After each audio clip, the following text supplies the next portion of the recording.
उपसंहार। विष्णु और शालिनी अब एक खुशहाल वैवाहिक जीवन बिता रहे हैं और अपने बच्चों और माता पिता के साथ रहते हैं। वर्तमान में विष्णु मुंबई का कॉरपोरेशन कमिश्नर है। अशोक, जिसने विष्णु की तरह उसी साल परीक्षा पास कर ली थी, इस समय राजस्थान में एक पुलिस अधिकारी है। अंततः वह अगले महीने शादी भी कर रहा है। विनोद ने अपने गांव में बड़े पैमाने पर जैविक खेती शुरू कर दी है। उसने सफलतापूर्वक अपने परिवार की संपूर्ण भूमि पुनः प्राप्त कर ली है और अब वह एक आदर्श किसान है, जिसे उसके पूरे जिले का सम्मान प्राप्त है। नीना एक गृहिणी है जिसकी शादी को 5 वर्ष हो चुके हैं और उसके 2 प्यारे बच्चे हैं। मदन उस वर्ष एक संकीर्ण अंतर से परीक्षा पास करने से रह गया, जिस वर्ष विष्णु ने की थी, लेकिन किसी प्रकार अगले वर्ष पास हो गया और वर्तमान में भारतीय राजस्व सेवा में है।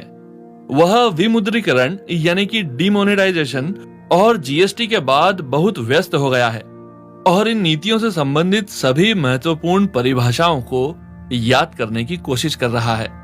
दीप्ति ने भी परीक्षा पास नहीं की, फिर उसने कैट की तैयारी की और कुछ वर्ष पहले उसमें पास हो गई। वर्तमान में वह IIM शिलोंग में MBA की पढ़ाई कर रही है।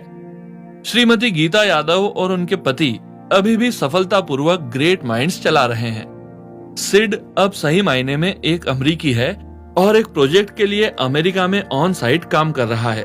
वह शिकागो में रहता है। जुड़वा धारा और आराध्या बोस्टन में रहती है। बद्री ने सफलतापूर्वक अपने पुराने ऑफिस के उपाध्यक्ष की बेटी से शादी कर ली है और अब कंपनी में बहुत प्रभावशाली हो गया है।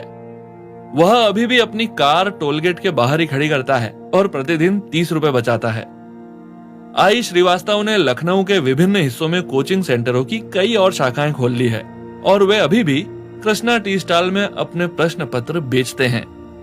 विश्वनाथ के पिता के सहयोगी प्रभाकर ने जब देखा कि उनका बेटा अनेक प्रयासों के बाद भी परीक्षा पास करने में असफल रहा है, तो उन्होंने उसकी शादी एक नौकरशाह की बेटी से कर दी और उसके लिए लोहिया नगर में एक कोचिंग सेंटर भी स्थापित कर दिया।